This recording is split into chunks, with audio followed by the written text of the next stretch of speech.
The black piece you see here on the screen helps keep the gearbox aligned inside the body. It must go in the gearbox shell before it gets placed in the body.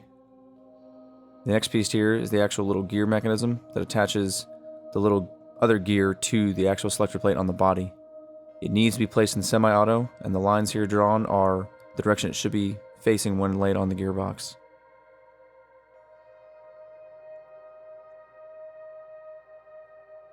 If you look here on the body now, there's 2 grooves cut out for that actual little round piece to slide into. Don't forget to hold the gear down and try to push it into that little groove on the gearbox, or on the shell of the body itself. It'll help it slide in a little easier.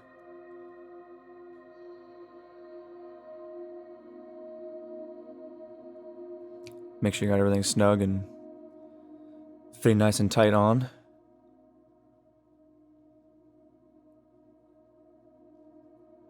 Now if you look, you can see the 2 lines go right across to actually where the ball bearing would rest in semi-auto. The other side that people have issues with, well, there's that groove there. Just kind of pry the body a little bit apart and push it on in. I then take a flathead and I just kind of rotate the gear till it is also in the same pattern for semi-auto, following the same gear position as the one on the opposing side.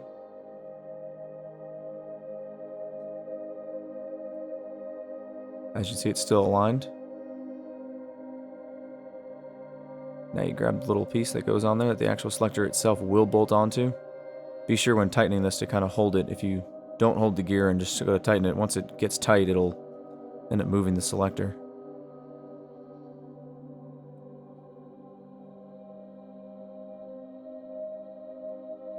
Might move around on you a little bit, so just kind of reposition it back into semi. Make sure the little ball bearing holes in a straight line with the other 2 little holes, the little indents that the actual piece here bolts onto.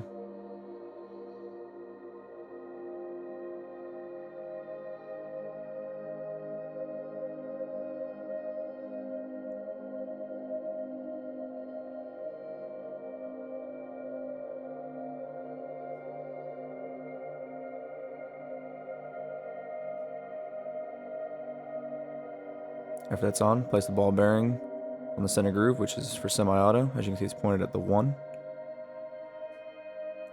Push the selector down as hard as you can so you compress the spring that the bearing itself pushes on, and the selector lays as flat on the gearbox body as possible. Try not to over tighten it, because stripping this would be a real pain in the butt after the screw is stripped. Just go to finger tight and pull it on out. And do the same for the other side.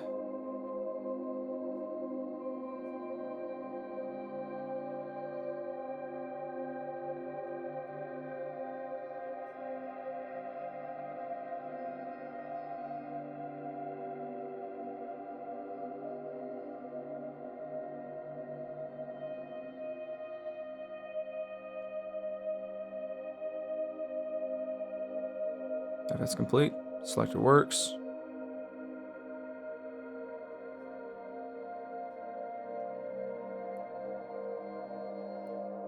Next is the mag release. It's quite easy to push it straight through. It might take a little bit of force on yours if you haven't pulled it out before, as it's a square part of the mag release going through a round hole in the body. Put the spring in afterwards. The most pain for me is this next step here. You have a really tiny little Allen screw and not much clearance to get into.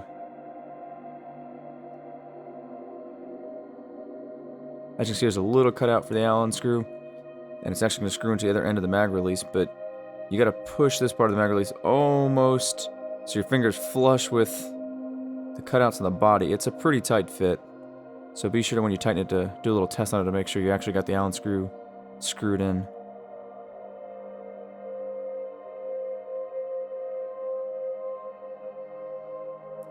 Next here, the screw down here, the hole here, is going to tighten down the actual alignment that holds the gearbox centered into the body, or helps alignment at least.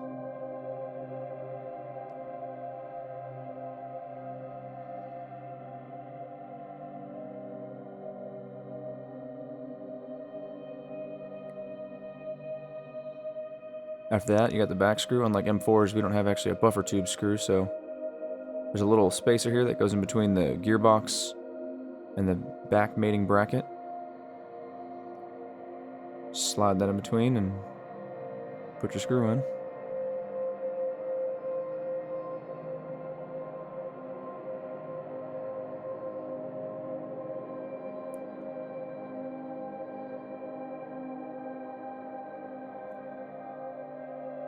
Next is the pistol grip. Now, due to I have an SMP, technically there would be some wiring coming out of the back of the gearbox, back underneath that back bracket, that helps the wiring go to the rear stock without actually having to go through it, so you can bend it and you want to have exposed wires. Mine are currently removed, so it's a little different there. But slide your pistol grip on as easy as you can.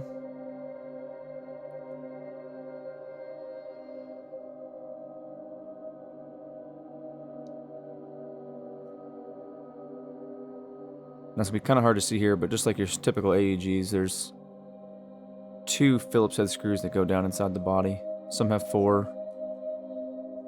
You probably won't be able to see this too well, but if you've taken a pistol grip off on any other AEG, or if you haven't, it should be pretty noticeable inside there.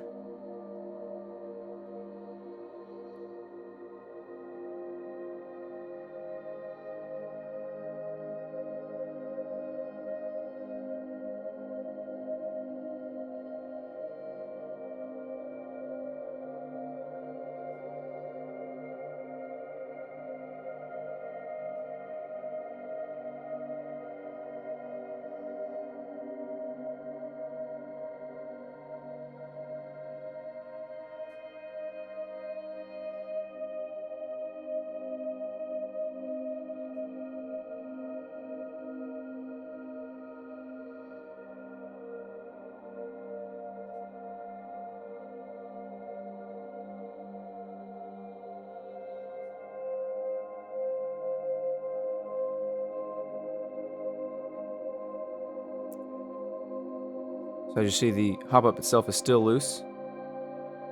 Just push it in, and there's going to be an Allen screw on the other side.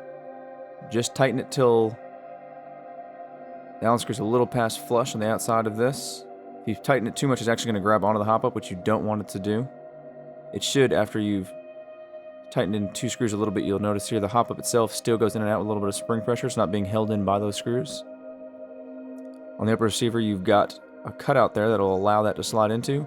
But first slide in the fake gas block, and it'll kind of just drop right into that little milled out area. Once it's in, I like to personally attach the receiver to it first and pin it.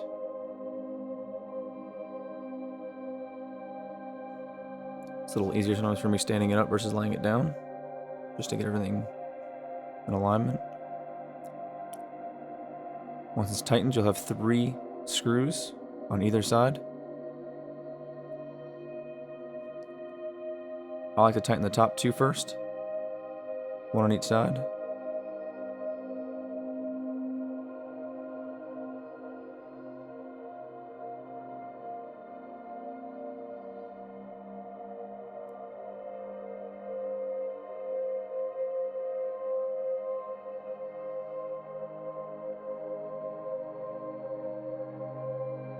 Once those are 2 tightened, then I'll do the other 4, 2 on each side again.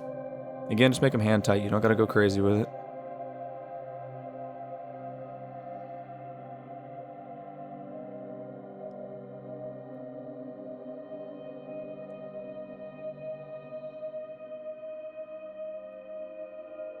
After that, I'm not going to go fully through this, but the motor plate itself, again, typical AEG style.